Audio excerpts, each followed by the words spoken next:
I'm so excited to be speaking to you, Michael. You are amazing. We have come a long way since the first time that you and I chatted. Well, that was like maybe 6 or maybe almost 10 months ago. But who's counting? you've done a brilliant job. You've launched Mankinder. You've got this amazing event going on tomorrow.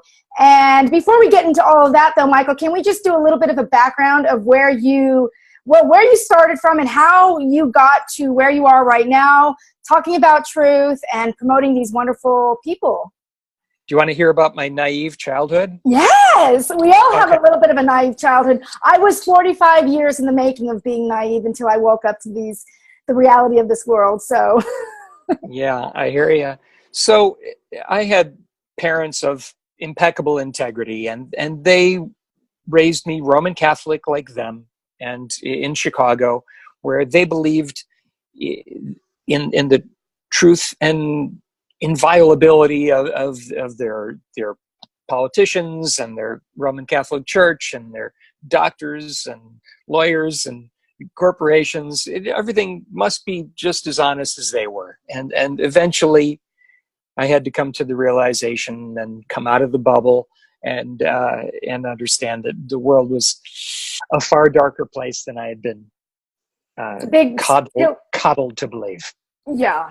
Big pill to swallow, isn't it? Once you awaken to the realities and see what's really going on. You've got firsthand experience of what's really going on there in California. Do you want to talk a little bit about what you experienced last year, the 2017 Northern California fires, and specifically in Paradise, was it, where things were dodgy? Sure. Well, so I had come to realize, especially after those big buildings went down in New York in September of 2001. Careful. You got it now. You know how to play this game. We're pretty convinced that Facebook shut us off 3 times yesterday because I used a numerical signifier that they don't like, which used to be just a phone number. But anyway. Emergency number. You'd think. It definitely an emergency. And, some people aren't aware that there weren't 2 buildings that went down. There weren't 3. There were 7. Mm. It was a big complex. Mm. People don't look at building number 6 that had a great big giant hole in the middle of it, but they should. And then think about the other buildings in the complex too. But anyway, so having awakened to that, and gradually realizing why, I was raised with the best education money could buy, and even in my Jesuit college preparatory high school, Loyola Academy in Wilmette, Illinois, all boys. So we were actually concentrating on learning, not on distractions. Mm. And we were taught in honors philosophy in particular, question everything. And Lou Demos taught us, question me, question this school, question everything. And so, okay, it's your formative years. I've been doing that ever since. So I never take things for granted just because somebody told me. Where's your proof? So uncovering it and digging through it, you start to learn about Agenda 21. Of course, they had to rebrand that, put a new fresh coat of paint, call it Agenda 2030, call it sustainable development so that we can't even use the word sustainable anymore, and don't the powers that be use butterflies and, and their symbology. Like, what do I get to use? I think I'm still okay wearing my Dorja. That hasn't been co-opted. Barely, Michael. Right? That is the cutting through illusion to truth. So this means a lot to me.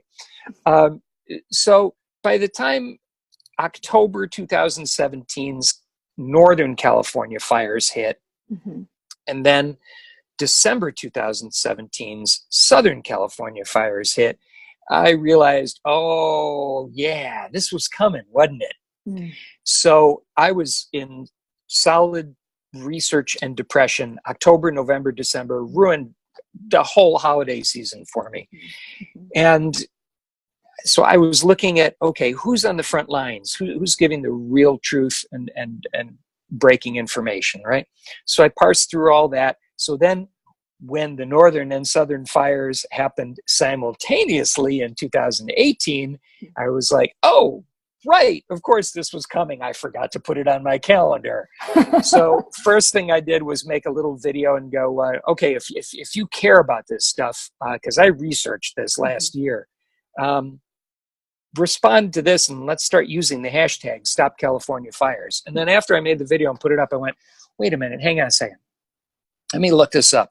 Maybe, okay, stopcaliforniafires.com is available. Wait a minute, that's too long. Stopcafires.com is available. Oh, no, I don't want this job, but I have to do this job.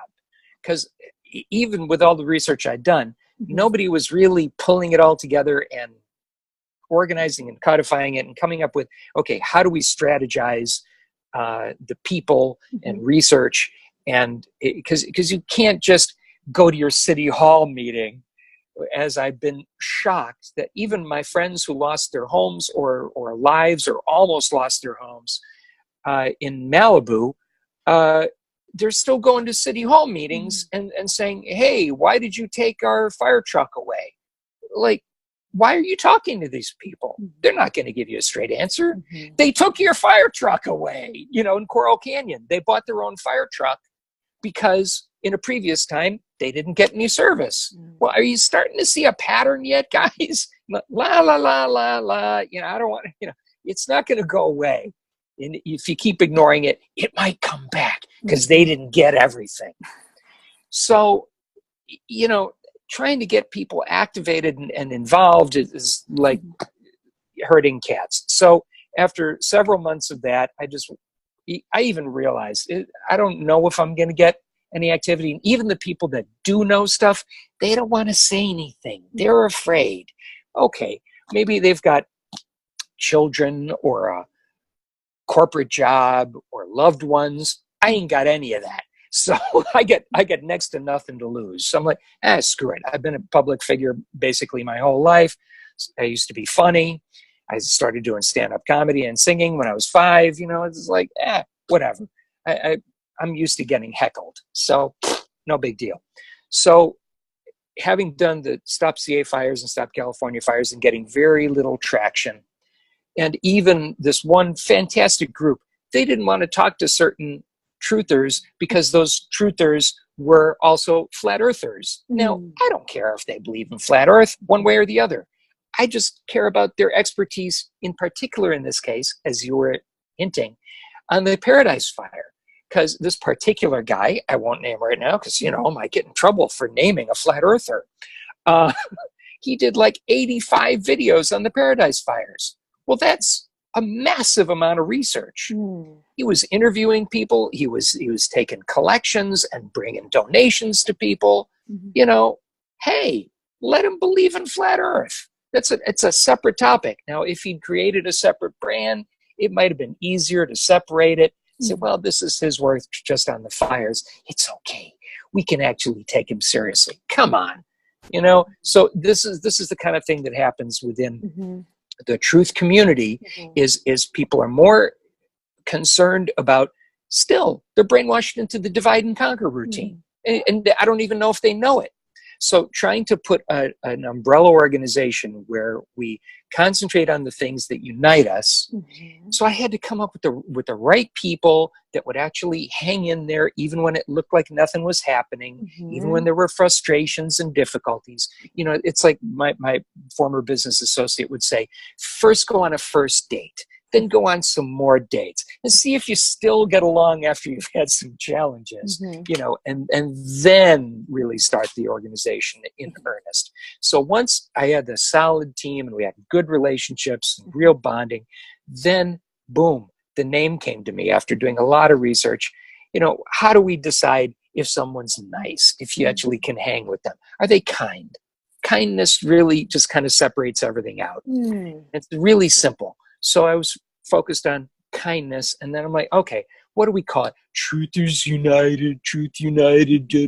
Well, they're going to nail you for being truthers. Right. That's going to be the next bad thing. Sure enough, they've been doing that. So, and the word human, some say, is like a degraded creature form of man. A human is bleh, it's a creature. Interesting. So I've never heard that yeah, before. some say, and all it takes for to toss it out of contention is some say, and enough say. So Right. okay, can't call it humanity, can't call it human. What do we call it? What are we if we're not humans? We are men and women. We are mankind. Yeah. Mankind is safe. So I'm like, okay, mankind, kindness, can we make mankind kinder? Woo! So I looked it up, and there was the word, and nobody was really using it. Yeah. And sure enough, it's a .net, which kind of feels like we're in a net together, and we can still breathe. You can still get out of the net if you.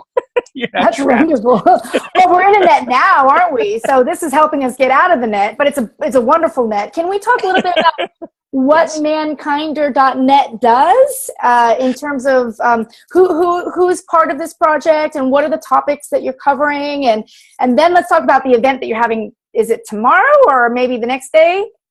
Well, it depends on how you clock the planet. In Los Angeles, it is Saturday, September 7th. So I like sevens. It's a good number, and it beats that other famous September number by 4. Yeah. So yes. So I started the group with my buddy Ken Ray, who has a group with such a long name that I had to look it up. Geoengineering, weather warfare, chemtrails, 5G, technocracy, and the Internet of Things. Oh, wow. Okay. So that's his group. And he was so kind and supportive of what I was doing with StopCAFires.com that I said, hey, you're a leader of a big group with 5,200 members. I want to put together, because this is what I was going to say. Even when I was doing Stop California Fires, I knew we had to get to the point of having one group. Because if we unite, if we kind of come up with, a people's union or whatever, it's a good way of putting it. Then we can lobby for us. And when I narrowed it down to, here's the really big distinction. So it's mankind versus what? Versus evil? That's vague. You got the red party and the blue party, and people care about that. Green party, purple party, whatever. Politics is generally a distraction. Let's get that out of the way. But the challenge is the corporatocracy. So I think of it in terms of corporatists. The corporatists, to me, are those who believe and support everything the corporation says. They just believe the news media corporations. They believe the health corporations, big pharma, and the government corporation, et cetera, et cetera. So that's our challenge. Now, am I against corporations? No. Are we hippies, radicals? No. I'm very intrigued by your interest in anarchy, although it's a tricky word.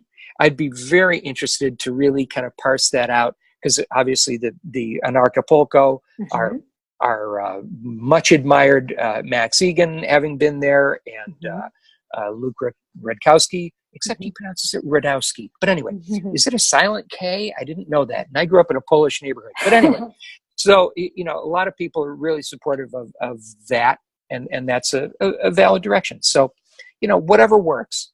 Again, let's unify and just fight for mankind, or that's right, or play for mankind, maybe, but support rather than. Do we have to fight? Are there other ways? At some point, you got to be ready to fight, but that shouldn't necessarily be the first thing you do. Although we've been trained to fight first. True. So anyway, sorry for the tangents, but no, at least it this gives is you, wonderful. I gives love you every more, minute. gives you more minutes to sell. So you can always cut it out. So I started with Ken, and then I said, all right, so I was really looking for a weather expert, and I suggested Raphaelle O'Neill, aka Nola Butterfly. She's been a weather researcher from way back, and is a Katrina survivor, and definitely has had some great insights on, shall we say, weather modification and the history of that. And she's not such a big platform that she's like, what are you guys doing? I don't care. I got my thousands of supporters. So I don't need anybody else.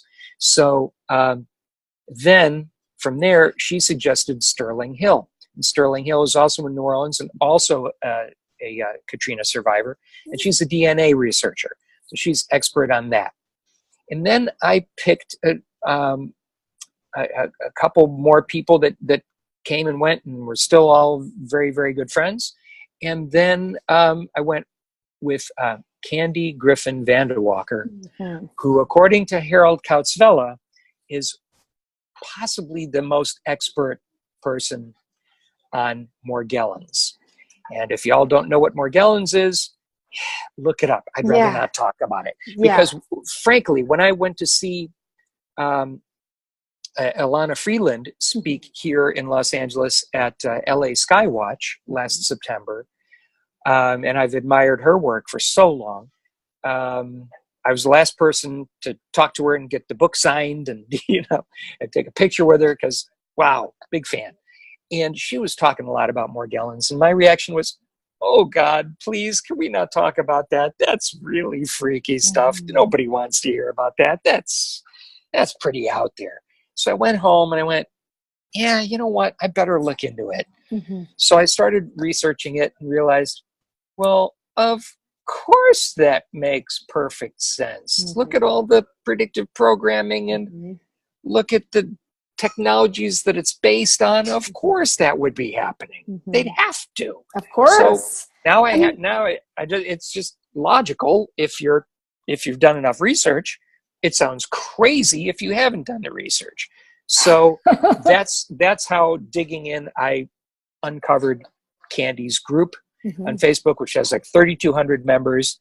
And I just started, interacting with it, and I was happy to be admitted because it's a closed group.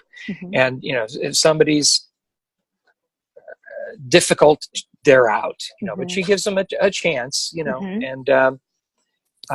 and just so much candor and sharing of information, and people, finally have a place where they can really feel comfortable communicating about something that to the general public, again, sounds crazy. Yeah. So, and what I've learned. Yeah, just on Kandy, I've seen some of her work. I mean, she's so incredibly smart and she's so articulate, because this stuff that we're talking about, it's like, I don't like talking about it either, but when Kandy talks about it, there's like a trust in her that, I don't know, that just, it's like a nurturing and a strength and a clarity. That's all I can say. And I'm so glad that you've partnered with her, because she's talking about a topic that isn't, well, you're not going to read about it, you're not going to watch about it, but it's so important because it will just give the audience a little bit of background that it's almost like it's a man-made disease from the things that they're spraying in the air. The nanotechnology that is we're being assaulted with is coming inside of our bodies, and then they're using that as a way to manipulate us, our thoughts, our diet, everything, really. Could be.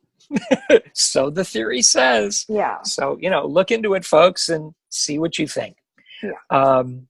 And so part of what gives her all that character that you described is her history as a nurse. And she's been a nurse in upstate New York for like 26 years or something. So, and she's more administrative at this point. So very, very, very wise and nurturing and super, super sweet and deferential and humble. And at the same time, she's a Leo and, don't cross her. Yes, I did get that. Does she talk much about the vaccines that are happening in New York? Because they've had. Oh, yeah. Well, that's what led to her awakening, because she had to vaccinate for her job. And her reaction was severe and incredibly debilitating. So she knows firsthand. And of course, the deniers say, oh, it might have been something else. Yeah, like what? I mean, I know. When you see it, Michael, it's really hard to even explain the obviousness of it. Like, hello, they're sticking something inside of you. It hasn't been tested, and the whole claim that we need it is bogus. It's hot air. So, anyways, we're not talking about that topic right now. As we conclude this, Michael, can we talk a little bit about what we're going to do at the event tomorrow? And it's either an online event or it's an offline event. So How do we Yes. access both of those? If like I'm in Sydney, how would I access? And for the people that are living in LA, where are they going? So I'm keeping it selective. So through mankinder.net, which is just a redirect to a Facebook page for now. We're approaching 700 members only, but obviously we have grand plans. So the event is on there, and it's 9.7 beyond, etc. And so you can search for that on Facebook as an event. Then once someone has RSVP'd to the public event, they will potentially have the opportunity to buy a ticket to the in-person event, which will be very private, and it's a confidential location. Good planning on that. Yeah, and then or be given the link to the online conference, because frankly, we don't want any conflict within the conversations, and we just want, just like Mankinder, it's a selective community. We kind of almost like Kandy does. It's not a closed group because we do want to reach the general public, but we will block or ban people that aren't being kinder than the average bear. You have to be that way though, Michael, because there's trolls, there's people that are on the other side, there's a controlled opposition. You know, we're not playing in a even playing ground at the moment. So very good on you for being, you know, conscious of that. So it's a good idea.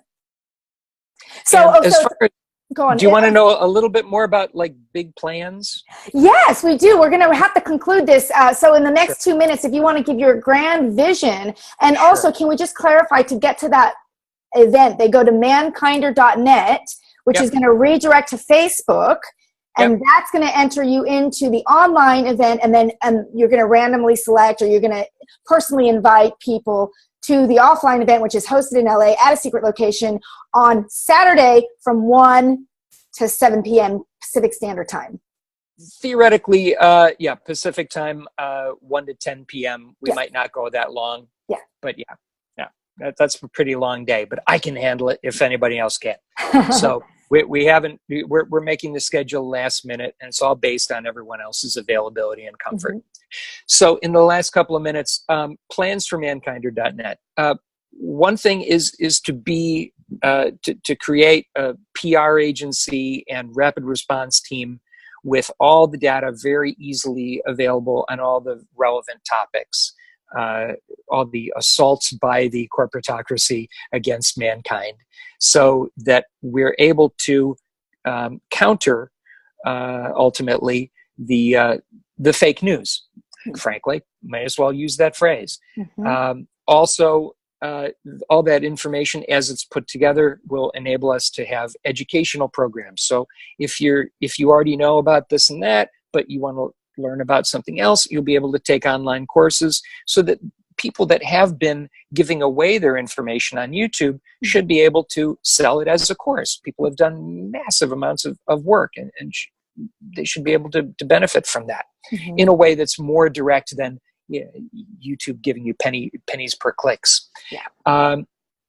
Also, functioning as an advertising agency and production studio for the movement, because a lot of groups don't have the savvy of ad agency style to get the information out to the general public. They're not savvy with the latest technologies and what's the lingo for certain demographics, and how do we get it past all the channels that are blocking us. So we just need to get away from the platforms that are censored and create our own space where we feel safe, and we can create and be the innovators and creators that truthers tend to be. They're among the wisest, most well-informed and creative of mankind. And so instead of saying there's a problem and I have to fight against the problem, go away and create solutions apart from, and just protect yourselves, but get out and away from conflict in some ways, and create a different paradigm. That's wonderful. In many ways. I'm so glad that you're talking about this, Michael. You're doing the work, and you're just so committed. And I'm very grateful. I'm happy to see how this evolves. I love your vision. I think it's the right time. I think you're the right person as well. Because you've got all this background of in being in movies and acting, and you know how the lighting works. And I remember you were actually advising me. You're like, "Oh, you look great," and I think you advised me on a couple of things, and I was like, "Oh, that's so very helpful." So I think you're the right person, to do this job, and you are a very kind person as well. So the name, it fits your brand, I think. Thank you very much. That's so sweet. I really appreciate it. Just a few people can make such a big difference of supporting each other, and then that moves on from there, and you start to find people like you. As long as a few people like you, you can find more people like you. And there are so many, Michael, and I just think we're doing the right thing. We're talking about it. We're being smart as well. Like what you said, we're getting off of these platforms that already have censorship. And you're right. The awakened people are the most smartest people on the planet, because their brains have been challenged to dig and to dig and to dig. And once you get to truth, it feels really good, actually, to be in the know, and not to be bamboozled anymore. Yeah, and we're trying. So many people have tried so hard to convert their families and their friends and the disbelievers. And at some point, you kind of do it, either an inner or a real kind of an intervention, and say, you know what? If you're not going to accept that you've got some things to learn, then we're just not going to talk to you anymore. But it's okay, because you're happy being a corporatist, and I'm happy for you. It's a much easier life. I kind of admire the corporatists. If we just send love their way and say, we don't want to change you. I hope you're making lots of profit on your investments in the corporatocracy. That's wonderful. And if you like the vaccines, go get all 72 of them. That's great for you. Vaccinate your kids. They'll probably be, it'll be different. You'll get to homeschool them instead of worry about what the teachers teach them, because you'll probably have to homeschool them because they won't be able to keep up with the other kids. But that's okay. Whatever you want to do, just let them go and stop trying to change people. One of the things I think that mankind is most challenged with is this whole idea of trying to change other people. In Landmark Forum, they call it making others wrong. So I'm going to help you by changing you. I'm going to make you, believe my religion, or eat my food, or not eat the food that you like because I don't think it's good for me, so it must be bad for you. Leave them alone. Let them have their religion, have their culture, have their food, have their corporatocracy. Just let's go away and create something else instead of engaging in argument.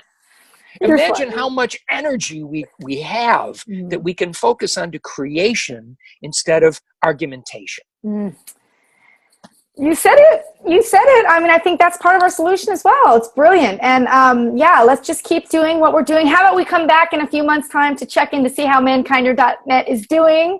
And for the audience, I highly suggest you go to mankinder.net, you sign up to the Facebook page, you follow Michael Wiznu, and all of the wonderful Nola Butterfly and Sterling. And I think you should talk I think you should do an interview, or Kandy needs to, really promote what she knows, because especially being a nurse, listen, you tell Kandy and anybody else if they want to get interviewed on the Sheena Showdown that, I'd love to help in any way I can. So we're all in this together, right? And I left one out, and that is Gail McManus. And Gail McManus is like the secret weapon, because she did a workshop at Wisnu Studio, my studio in downtown Los Angeles, which I had from the end of 2012 through 2016. And so I saw her work in person. And what she's a nonviolent communications trainer. So this is something that was started by Marshall Rosenberg in the 1960s. Nonviolent communication, or also called compassionate communication. And what we see in social media is violent communication, the flame wars. And so I was thinking about that for years, like, how can we teach people to communicate more effectively without argumentation, right? And with empathy and kindness. So Gail being part of our team now, and I've brought her into a local group, and she did her best to ameliorate a conflict amongst its leaders. Again, another one of those, truthers fighting against each other instead of, So I'm really excited and confident about all the people that we can bring to better, more effective conversations through nonviolent communication, through Gail. And once we really get rolling, we're going to need a whole team of nonviolent communications experts, because Gail has already, just through my little bit of coaching with her, her business has been expanding to where she's so busy. I don't know. Yeah, well, So, that is the way of the future. We talk about nonviolent communication in anarchy as a path to our future. We're not going to use guns. We're not going to use aggression. We're going to be kind, and we're going to talk this through. I mean, there's nothing wrong with that approach, and I think that's going to be our choice. I mean, people want that as an option, and I'd love to interview Gail. I really would. There's a couple of people over here that would really, really want to talk to her, promote, her course, your work that you're doing with her. Anything that I can do to help Michael get the word out.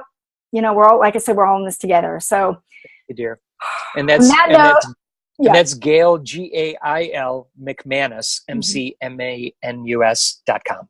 And of course, she's on the banner image and linked and promoted through mankinder.net. Awesome. Well, Michael, it's been an amazing chat. And like I said, we're going to come back again in a few months' time. Let's have an ongoing dialogue. I think it's really important, especially over the next year as we head towards the 2020 election. Maybe we'll do the next chat about changing that situation. But we will have made a lot of progress in a few months. I'm hoping we do something really cool that we can have Thanksgiving for. Oh, love that goal. That's wonderful. All right, Michael. Well, listen, you have a wonderful day. Thank you very much, everyone. And we'll see you soon. Bye for now.